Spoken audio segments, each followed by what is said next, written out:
안녕하세요, 성도 여러분. 몇몇 분들은 대면으로 뵈었지만 이렇게 금요 설교 영상으로는 참으로 오랜만에 인사를 드리게 되어서 감회가 새롭습니다. 그러는 동안 벌써 2022년이 되었는데요. 그리고 벌써 설이 다가오고 있습니다. 코로나로 인해서 그 주어지는 제한 때문에 아쉬움이 있을 수도 있겠지만 하나님의 평안 안에서 즐거운 명절 보내시길 바랍니다. 여러분은 어떤 음식을 제일 좋아하시나요? 저는 특히나 국물 요리를 제일 좋아하는데요. 오늘 이 순간 지금 말씀드린다면 저는 수육국밥을 선택을 하고 싶습니다. 우리는 어떤 민족이냐 물으면 누군가는 우스갯소리로 배달의 민족이다 라고 말을 합니다. 발달한 기술과 빨리빨리 문화, 그리고 그거와 함께 먹는 것에 대하여는 둘째가라면 서러울 정도로 우리나라는 대표적인 것으로 여겨지고 있죠. 실제로도 누군가를 만나게 되면 만나자마자 하는 안부 인사가 안녕? 밥 먹었어? 라고 묻고, 혹은 다음에 만남을 기약할 때는 나중에 밥 한 끼 하자 라고 이야기하지 않습니까? 음식에는 참 다양한 요소가 있습니다. 향기나 식감, 맛, 질감, 미적 장식과 같은 것들이 대표적으로 예를 들 수 있을 것 같은데요. 특히 그 중에서도 맛은 음식의 가장 중요한 부분을 차지합니다. 이러한 맛을 가장 좌우하는 것이 무엇일까요?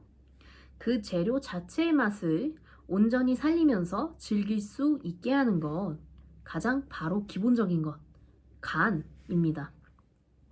개인의 취향도 있을 수 있습니다. 누군가는 짜게 먹거나 누군가는 싱겁게 먹겠죠. 하지만 일반적으로 자기에게 입맛에 맞는 간에 따라서 그 음식에 대한 평가의 반영이 깊이 자리를 합니다.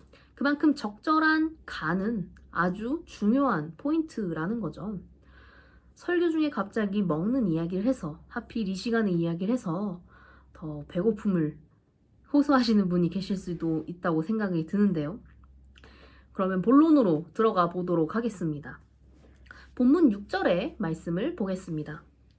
너희 말을 항상 은혜 가운데서 소금으로 맛을 냄과 같이 하라. 그리하면 각 사람에게 마땅히 대답할 것을 알리라.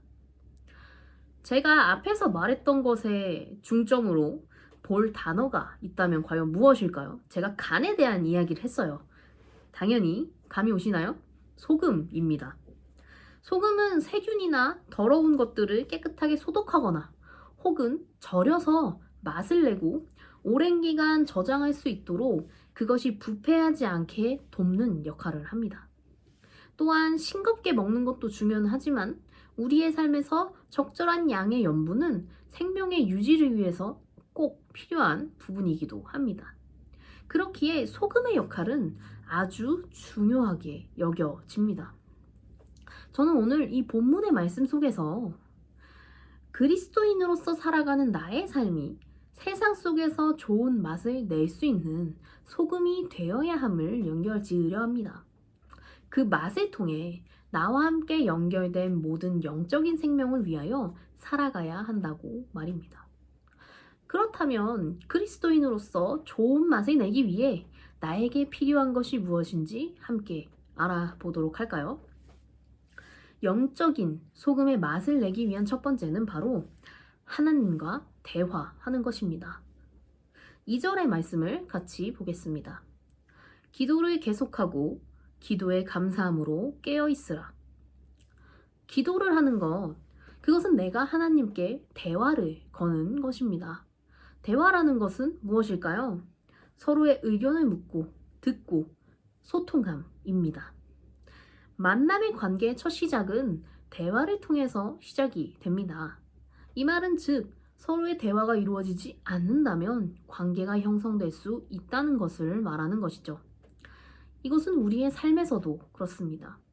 한 번 대화를 한다고 해서 관계 속에서 깊이 신뢰할 수 있는 사이가 되는 것은 상당히 어렵죠.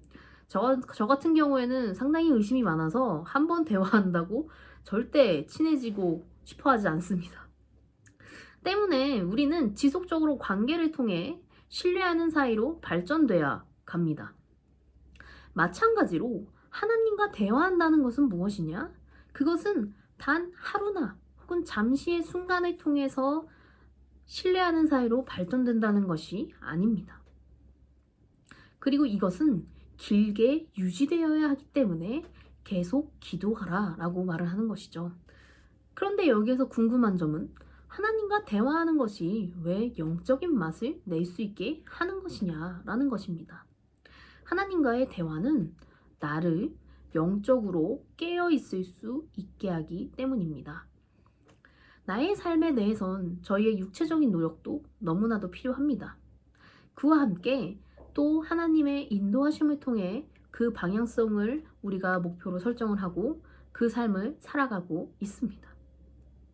하나님과의 관계를 지속하는 이유, 그것은 하나님께서 나를 사랑하시기 때문에, 그래서 그 나를 사랑하시는 그 분이 나를 행복의 길로 인도하시기 때문입니다. 주님은 사실 무엇보다도 내가 오늘 이 순간 사랑으로 행복하기를 바라십니다. 그런데 그런 사랑의 행복을 누리기 위해 가장 필요한 것, 그것은 그 사랑의 메시지를 들을 수 있어야 한다는 것이죠. 그렇기 위해서, 그것을 듣기 위해서는 저희가 들으려는 자세와 그리고 듣기 위하여 깨어 있어야 한다는 것입니다. 그런데 내가 만약 하나님께 물어보지 않는다면 어떻게 될까요? 적절한 때에 필요한 간을 내는 방법을 모른다는 것이고, 그 결과로 과도하게 맛이 나거나 혹은 아예 맛이 느껴지지 않는 소금이 소금으로서 역할을 할 수 없는 무의 맛이 되는 거죠. 때로는 잠시 동안 느낀 주님의 사랑으로 인해서 맛이 느껴질 때가 있을 수도 있습니다. 그리고 그것이 먹힐 때가 있죠. 그러나 이것도 계속 지속되지 않는다면 단물이 빠진 껌과 같이 채워지지 않고 맛이 빠져나가서 다시 또 소금으로서 맛을 내기 어려워지는 상황에 직면하게 될 것입니다. 그리스도인들에게 사실 가장 큰 어려움이 되는 건 무엇일까요? 하나님의 영적 레시피대로 하기 어렵다는 것입니다. 그렇게만 하면 사실 나보다 나를 더 잘 아시는 하나님이 나를 최고의 행복이자 사랑을 누릴 수 있는 길로 인도하시어서 아주 맛있게 맛을 낼 수 있게 해주실 텐데 그것이 참 어렵습니다. 그 얘기는 아주 잠깐 경험하게 되는 그 맛을 지속적으로 기억하게 하기 어렵다는 것이죠. 그러나 만약 내가 오늘 이 순간도 하나님의 사랑을 지속적으로 경험하고 있다면, 늘 새롭게 그 사랑을 체험받고 누리고 있다면 주님과의 신뢰관계가 아주 두텁고 단단해집니다. 어떻게 하면 내가 영적 소금으로 이 맛을 낼 수 있을까요? 아주 예민하고 생생하게 주님의 말에 귀를 기울이고 행할 수 있는 신뢰가 쌓여야 한다는 것이죠. 말 그대로 깨어있어 잘 들을 수 있다는 것입니다. 가장 나의 삶에서 영적인 소금으로서 맛을 잘 내는 방법을 우리 요리사이신 하나님께서 알려주고 계시다는 거죠. 지식적인 측면에서는 사실 이론도 정말 중요합니다. 그렇지만 그와 함께 우리의 실천적인 부분도 정말 중요한데요. 많이 경험을 해보아야, 그리고 계속 경험을 해보아야 그 분야에서의 전문가가 될 수 있는 것처럼 우리는 영적인 소금으로서 맛을 내기 위해 어떻게 해야 되느냐? 계속적인 주님과의 대화가 필요하다는 것입니다. 사랑해요, 여러분. 삶에서 영적 소금으로서의 맛을 내기 위한 첫 번째 발걸음으로 주님과 계속 대화하십시오. 그리고 그 대화를 통해 만들어진 신뢰함으로 늘 깨어 오늘 이 순간도 나에게 말씀하시는 그 사랑을 듣고 경험하시고 맛을 낼 수 있는 저와 여러분이 되기를 원합니다. 영적인 소금의 맛을 내기 위한 두 번째는 우리를 위하는 것입니다. 본문 3절의 말씀을 같이 보겠습니다. 또한 우리를 위하여 기도하되 하나님이 전도할 문을 우리에게 열어주사 그리스도의 비밀을 말하게 하시기를 구하라. 내가 이 일 때문에 매임을 당하였노라. 4절도 이어서 읽겠습니다. 그리하면 내가 마땅히 할 말로써 이 비밀을 나타내리라. 우리라는 말은 마치 우리들만의 지금 있는 이 영역을 잘 지키고 유지하는 것처럼 보이기도 합니다. 우리를 위한 기도에 힘써 결속을 다지자는 의지와 같다고 생각이 들 수도 있습니다. 때로 우리는 그리스도인으로서 교회 내에서의 행실에서는 집중하고 교회 내부의 결속에 대해서는 집중을 하지만 그 외에 교회 외부에서의 나의 모습에는 조금 더 느슨한 모습을 확인하게 될 때가 있습니다. 그런데 전도의 문은 어디에서 시작이 될까요? 오늘 이 본문의 말씀에서는 바로 하나님의 사랑을 경험하는 나의 삶을 통해서 나의 주변이 하나님을 보는 기회를 갖는다고 말합니다. 오늘 바울이 말하는 본문의 특징이 하나 있다면 본문의 특징 중에 하나는 내부를 더 신경 써왔던 부분과 다르게 교회 외부에 대한 것에 큰 관심을 보이고 있다는 것입니다. 즉 영적 소금의 맛을 내기 위해서 삶에서 어떻게 하나님의 마음을 외부로 전달할 수 있겠느냐, 내가 어떻게 전도의 문의 역할을 감당할 수 있는가 제시하고 있는 것입니다. 바울은 바로 그 길이 우리를 위한 것에서부터 시작한다고 말을 합니다. 우리를 위한 기도가 우리만이 아니라 하나님의 사랑을 경험하는 우리를 통하여 전도의 문이 열린다는 것이죠. 내부만이 아닌 교회 밖의 사람들에게도 하나님의 사랑의 맛을 경험할 수 있게 하는 기회가 된다는 것입니다. 기도를 지속하고 나와 나의 주변을 위해 중보하며 우리를 위하는 그 마음은 하나님의 사랑을 경험함으로 살아가는 삶입니다. 그리고 그 삶은 말이 아니라 나의 언행 속에 담겨 있습니다.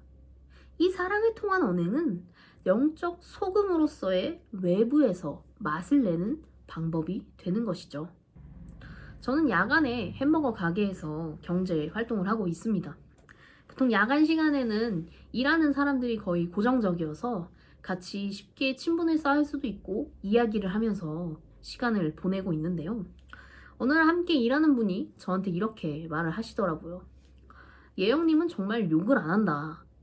어떻게 이런 상황인데도 욕 하나 하지 않고 화도 잘 안 내고 신기하다. 이렇게 하는 게 되게 의아하다라고 얘기를 하시더라고요. 근데 실제로 같이 일을 하다 보면 상황상 해야 할 일이 많다 보니 화도 나고 정말 마음속으로는 좋지 않은 언어들이 나오게 되는 순간들이 있죠. 그런 감정을 저도 느끼는 때가 많습니다. 물론 욕을 한다고 하여서 그것이 정죄의 대상이 되는 것은 아니지만 욕을 넘어 내가 어떤 일터에서 혹은 내가 다른 공간에서 가지게 되는 언행의 그 습관이 누군가에게는 이러한 영향을 주면서 때로는 특별한 경험이 될 수도 있겠구나 라고 생각을 하게 되었어요. 그러다 보니 교회만이 아니라 나의 삶의 자리인 직장, 학교, 가정, 그리고 친구들과의 관계 속에서 순간에 내가 더 하나님의 사랑의 삶이 잘 자리 잡아야 나의 주변에 그 소금의 맛을 낼 수 있겠구나 라는 생각이 들었습니다. 이것은 나의 의지적인 언행의 변화로의 접근이 아닙니다. 그리스도의 비밀은 아주 꽁꽁 숨겨진 것처럼 보이기도 합니다. 하지만 가장 쉽게는 바로 이것입니다. 주님의 사랑을 지속적으로 경험하는 나를 통하여 그 사랑의 모습을 나의 주변들이 경험하게 하는 것이죠. 그리고 그 경험을 통해 그들이 주님과의 사랑의 관계를 만들어 가는 것입니다. 이것이 바로 전도의 문이라는 것이죠. 즉, 맛의 본질이자 소금이 될 수 있는 방법을 알고 맛을 낼 수 있는 방법으로 인도하시는 하나님의 사랑을 경험하는 것입니다. 그런 하나님의 사랑을 통해 행복하게 살아가고 생명의 구원을 얻는 그 비밀을 나만 누리는 것이 아니라 그 사랑을 통해 전도의 문을 열어 그 맛을 모두가 알 수 있게 하는 것, 그것이 바로 우리를 위한 것이라는 것이죠. 나만을 위한 것이 아닌 모두를 위한, 우리를 위하는 것. 그리하여 문을 열어 영적 소금으로의 역할을 감당할 수 있는 저와 여러분이 되기를 원합니다. 영적인 소금의 맛을 내기 위한 세 번째, 사랑을 전함에 아낌이 없는 것입니다. 5절과 6절의 말씀을 보겠습니다. 외인에게 대해서는 지혜로 행하여 세월을 아끼라. 너희 말을 항상 은혜 가운데서 소금으로 맛이 냄과 같이 하라. 그리하면 각 사람에게 마땅히 대답할 것을 알리라. 바울은 말합니다. 지혜를 통해 세월을 아끼라고 말입니다. 세월 참 빠르게 흘러가지 않습니까? 돌아보면 때로는 그 길을 굳이 멀리 돌고 돌아서 왔던 것도 있고, 때로는 지름길을 통하여 온 것들도 있습니다. 그래서 돌아보면 이런 생각이 들 때가 있죠. 아, 그때 그 길을 갈 때는 조금 더 시간을 아끼기 위해서 이렇게 했었어야 됐는데, 아니면 이 부분은 시간을 조금 덜 썼어야 됐는데, 더 썼어야 됐는데, 이렇게 말입니다. 5절에서는 이러한 상황들에 대해 지혜로 행하여 세월을 아끼라 라고 말을 합니다. 세월을 아낀다. 세월이라는 것은 다른 말로 시간을 의미하죠. 그 시간을 아낀다는 것은 결국 불필요한 것에 시간을 할애하지 않는 것입니다. 불필요한 일에 신경을 쓰지 않는 것이죠. 시간을 허투루 쓰지 말라는 것입니다. 그리고 이러한 지혜는 바로 세월을 아끼는 지름길이다 라고 말을 해주는 것입니다. 그렇다면 반대로는 지혜가 없으면 시간을 아주 허투루 하게 된다라는 의미를 가지고 있는 것이죠. 그렇다면 이 지혜는 무엇인가? 사실 이 지혜는 비밀이자 곧 그리스도인 사랑을 통해 얻을 수 있는 것입니다. 이것은 곧 주님의 일인 사랑을 전하고 살아가는 삶에 아낌이 없어야 된다는 것입니다.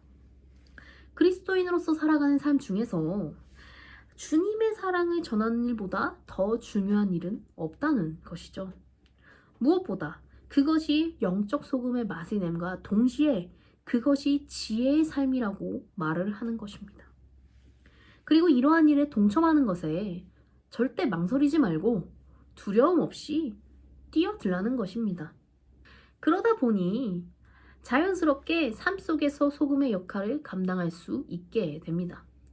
모든 순간에 주님의 사랑과 은혜로 살아감을 통해 나의 언행이 삶이 사랑으로 살아가게 되고, 그 결과 5절에서의 외부의 사람들에게도 또 6절에서의 각 사람들에게도 맞는 적절한 영적 소금으로서 맛을 낼 수 있게 됩니다. 나만이 아닌 모든 이들에게 영적 소금의 맛을 전달할 수 있는 사랑을 기대하고 이 마음을 아끼지 마십시오. 그렇습니다. 사랑의 여러분, 나보다 나를 잘 아시는 주님이 무엇보다 나의 행복을 바라시고 있습니다. 그런 하나님이 나를 어떻게 인도하고 이끄실지 궁금하지 않으신가요? 알고 싶으신가요? 주님께 물어보십시오. 대화하십시오. 그것을 지속하셔서 그 사랑을 더욱 깊이 경험하고 누리시길 바랍니다. 그러면 그 방향성이 보입니다. 그 방향성으로 나와 나의 주변, 우리를 위하십시오. 나만이 아니라 주변이, 교회가, 가정이, 직장과 친구들, 모든 이들이 함께 즐기고 먹고 마실 수 있는 맛을 위하여 말입니다. 그리고 그러한 일에, 사랑을 전하는 일에 아끼지 마십시오. 사랑을 전하면은 한계가 없습니다. 영적 소금으로서 오늘 이 순간도 영적으로 깨어있지 못하고 하나님의 사랑을 알지 못하는 이들에게 그리스도의 사랑을 더하고 또 더하여 적절한 맛을 낼 수 있는 저와 여러분이 되기를 소망합니다. 감사합니다.